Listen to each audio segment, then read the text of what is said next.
히라보로 로고스라고 합니다. 말씀 히라보로 로고스. 오늘 말씀에 보면 말씀이 육신이 되어 이 땅에 오셨다고 있는데 예수 그리스도가 이 땅에 오셨다라는 뜻입니다.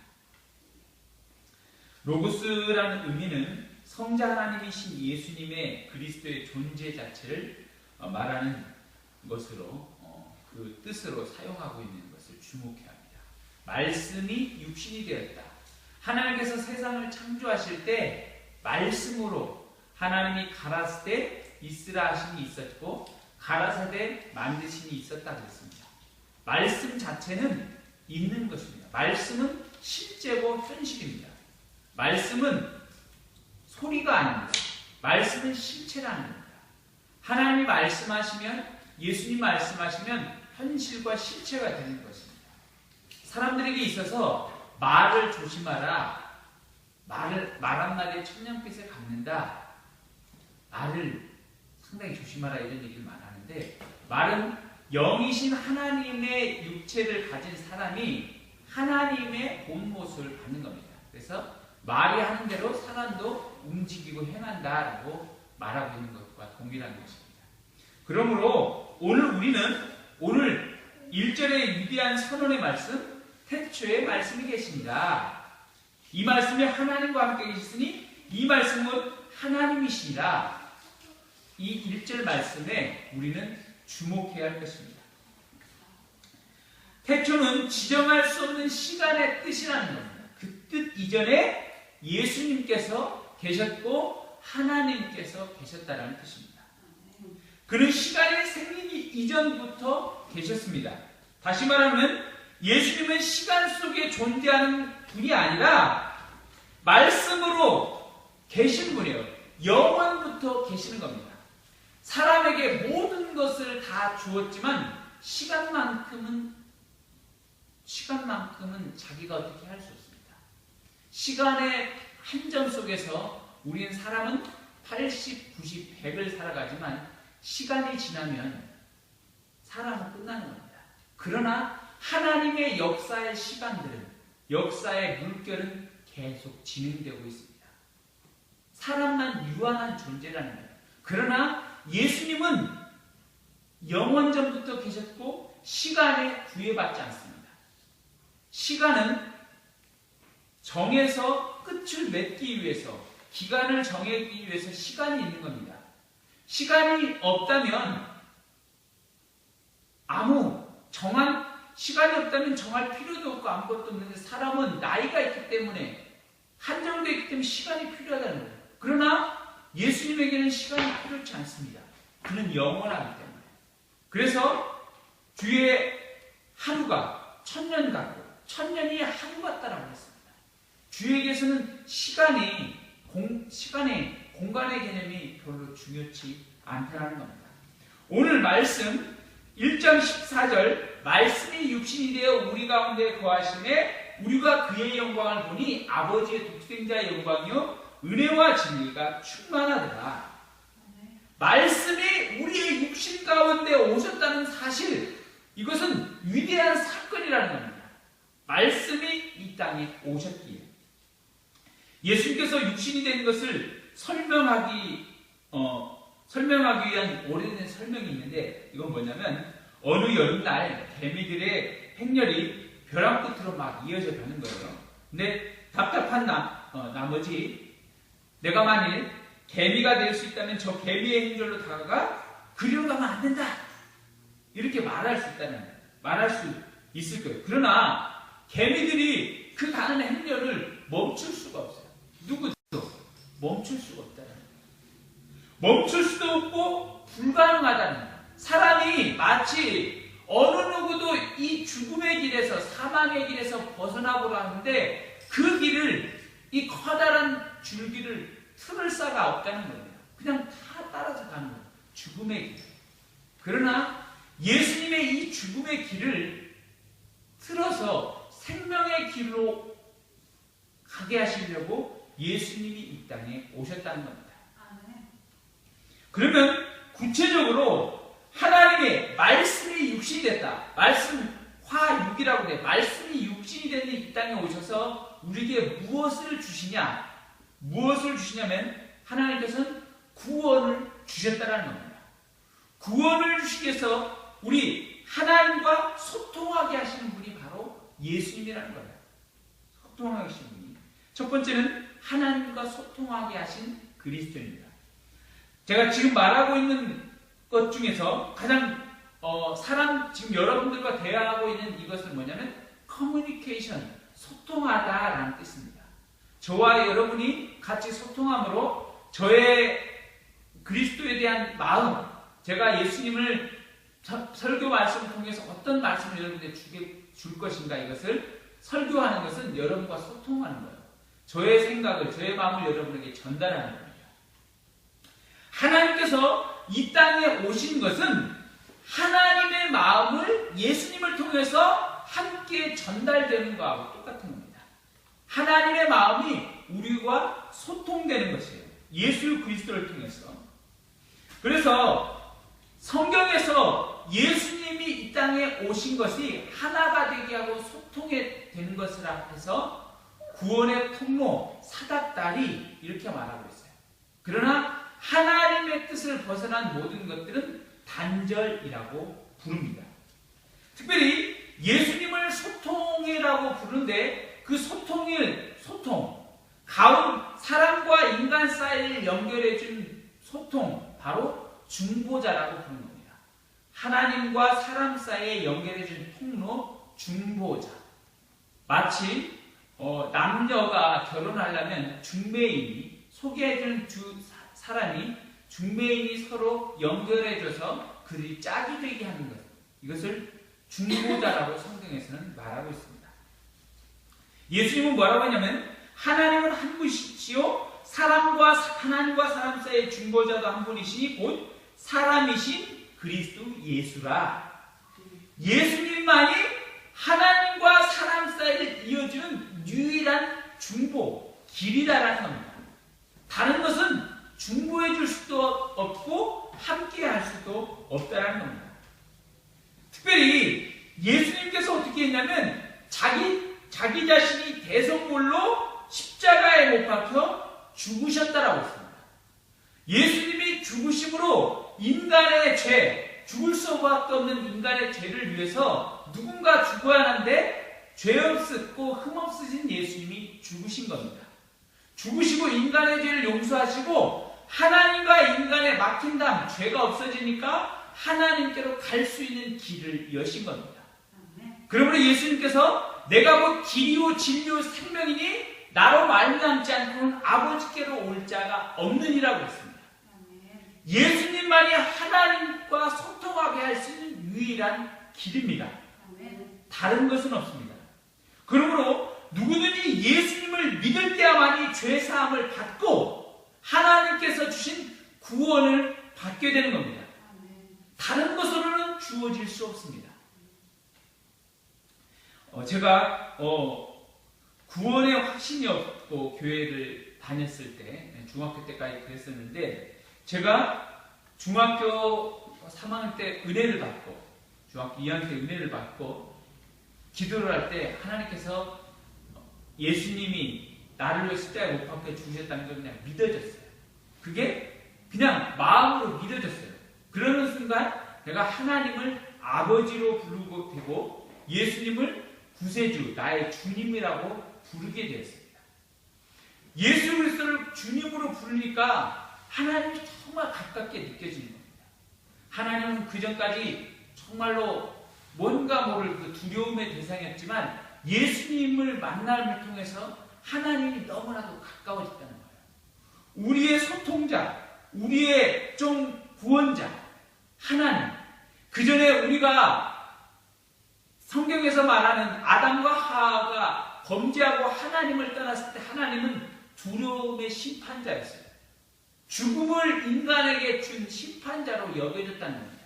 그러나 다시 믿지 않은 사람들이 예수님을 구세주와 주님으로 영접함으로 인해서 예수님을 영접할 때 하나님의 자녀가 되는 은혜를 다시 기억하게 되었다는 겁니다. 깨닫게 되었다는 겁니다. 여러분, 자녀가 부모를 두려워해서 되겠습니까? 자녀는 부모를 두려워하는 거 아닙니다.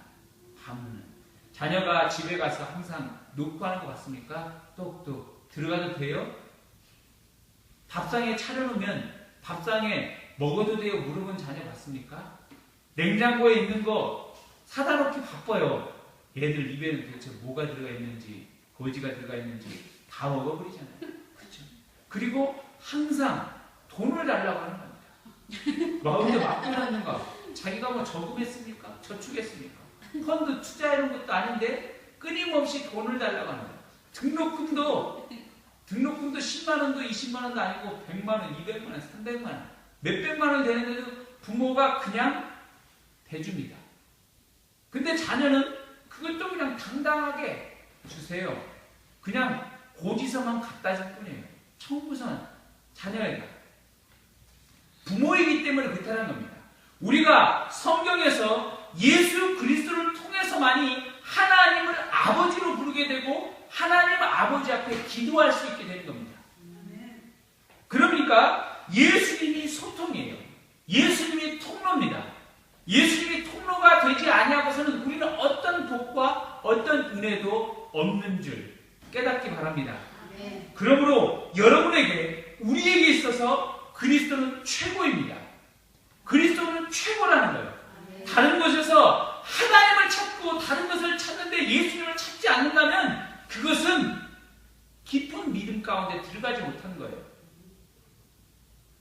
깊은 믿음 가운데 들어가지 못한 거예요. 성경에서 그리스도를 강조하지 아니하고 그리스도를 말하지 아니하면 하나님께 가는 길을 모르게 하는데 어떻게 하나님께 갈 수 있겠습니까? 그렇지 않습니까? 하나님의 나라에 가라고 하는데 예수님을 통해서만 간다고 그러는데 하나님께 가라고 합니다. 그건 없다는 거예요. 예수 그리스도만이 유일한 길임을 믿을 수 있길 바랍니다. 그러면 또한 예수 그리스도께서는 어떤 일을 하시냐면 하나님을 경험하게 하신다는 겁니다. 구원을 주시고 하나님 우리를 경험하게 하세요. 자, 오늘의 메시지를 통해서 말씀이신 그리스도를 통해서 이 땅에 오셨는데 뭐라고 했냐면 1장 1절에 태초에 말씀이 계신 요한 1세에 이렇게 말하고 있어요. 태초부터 있는 생명의 말씀의 과연은 우리가 들은 바요 눈으로 본 바요 자세히 보고 우리의 손으로 만진 바 됩니다.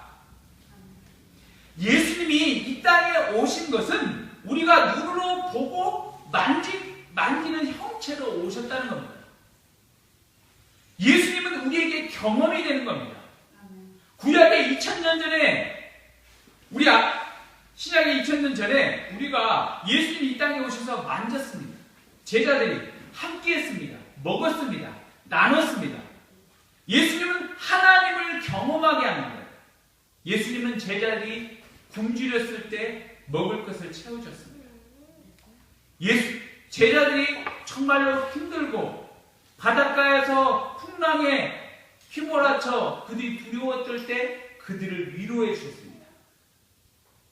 제자들이 사단 마귀의 위협 가운데 있을 때 그들을 지켜주셨습니다. 많은 사람들 문둥병자를 고치셨고 손마른 자를 고치셨고 죄 있는 자를 용서해 주셨습니다. 그리스도가 우리에게 오셔서 하나님은 나의 모든 것을 채워주시는 분이구나. 나의 죽음에서 생명으로 죄에서 새로운 생명으로 이끌어주시는 분이구나라는 것을 알게 하셨다는 겁니다. 그러므로 여러분 예수 그리스도를 통해서 우리는 하나님을 경험하게 되는 겁니다. 하나님은 뭔가 알지 못하고 뭔가 우리의 관념 속에 있지만 어려움의 존재예요. 그러나 우리가 그리스도를 아는 것은 믿는 것은 하나님을 경험하는 깊은 단계로 들어가는 것입니다. 그래서 시편 34편 8절에 뭐라고 하냐면 너희는 여호와의 선하심을 맛보아 알지어다 그랬습니다. 가장 귀하고 값진 것은 뭐냐면 여러분 향을 맡는 거고 음식을 먹는 거예요. 그럼 참 맛을 아는 겁니다. 여러분 향을 느끼시는 분 있습니까? 향을 하나님의 그리스도에 대한 향기를 느끼신 분 있습니까? 그 향기에서 여러분 향기에서 머무르는 게 아니라 그리스도를 맛보아 알지어다 했어요. 하나님의 은혜를 맛보아 알지어다 했어요. 성경에서 그 맛이 얼마나 달길래 주의 말씀이 내 입에 꿀보다 보아도니라. 꿀보다 달다라고 말씀합니다. 우리가 말씀을 들을 때 내 생명이 심령의 단 맛, 그 은혜를 받으시기 바랍니다. 아멘. 여러분, 어떻게 우리가 경험적으로 알 수 있겠습니까? 찬양을 통해서 찬양의 깊은 곳 가운데 들어가십시오. 그러면 찬양이 내 입술에서 살아나서 나의 혀를 춤추게 하고 나를 기쁘게 하는 겁니다. 내가 정말로 낙담 가운데 있을 때 그리스도의 이름을 부르면 주님이 내 가운데 임재해 주십니다. 저는 새벽에 정말 주님을 향해서 정말 부르짖고 하면 주님이 나를 감싸주시는 거예요. 감싸주시는 거예요. 그래서 저는 새벽마다 이 시간이 너무나도 좋아요. 나를 감싸주시니까. 내게 위로와 힘이 되는 겁니다. 그 맛, 경험적으로 예수 그리스도를 통해서 하나님의 은혜를 아는 것입니다. 땅에서 우리 믿는 자들은 이 땅에서 생활이 믿음이 매일매일 경험됨으로 하나님의 구원이 그 은총이 크구나라는 걸 아는 것입니다. 예수 그리스도에 대한 믿음의 구원의 은총, 경험을 매일매일 알 수 있기를 바랍니다. 그러면 우리는 흔들리지 않아요. 찬양을 통해서도 아십시오. 기도를 통해서 아십시오. 말씀을 통해서 아십시오. 여러분, 끊임없이 내가 읽고 말씀을 읽고 찬양하고 할 때야만이 그 맛을 아는 겁니다. 귀한 것은 씹을수록 단맛이 나고 씹을수록 귀한 맛이 나는 겁니다. 그렇지 않습니까? 말씀이 우리에게 귀에 영생에 들려지는 이 말씀을 매일매일 들으십시오. 그러면 영의 말씀이 열려지는 겁니다. 제가 한 성도님 지금 위에서 기도하고 곧 지금 전도 지금 여기 이곳에 지금 와서 예배드리려고 권면하고 있는 성도가 있는데 자기가 요한복음을 제가 한번 읽어봐라고 그랬습니다. 계속 읽어봐라고 했는데 요한복음 읽으니까 어렵다는 거예요. 이렇게. 근데 성경에서 제일 쉬운 부분이 요한복음입니다. 근데 그게 이해가 되지 않는다는 거예요. 근데 중요한데 그 사람이 유치원만 나온 게 아니야. 초등학교, 중학교, 고등학교 다 나왔어요. 근데 말씀을 못 읽느냐? 한글이니까 다 읽어요. 말씀이 뭐 이디오피 말도 아니고 이집트 말도 아니고 한글인. 그런데도 어렵다는 거예요. 그러나 우리가 예수님을 알고 깨달으면 말씀이 점점점 우리에게 송이꿀보다 단 것이 되는 겁니다. 경험되어지는 거예요. 그래서 제가 매일매일 읽어라고 말씀하고 있습니다. 매일매일 읽어라.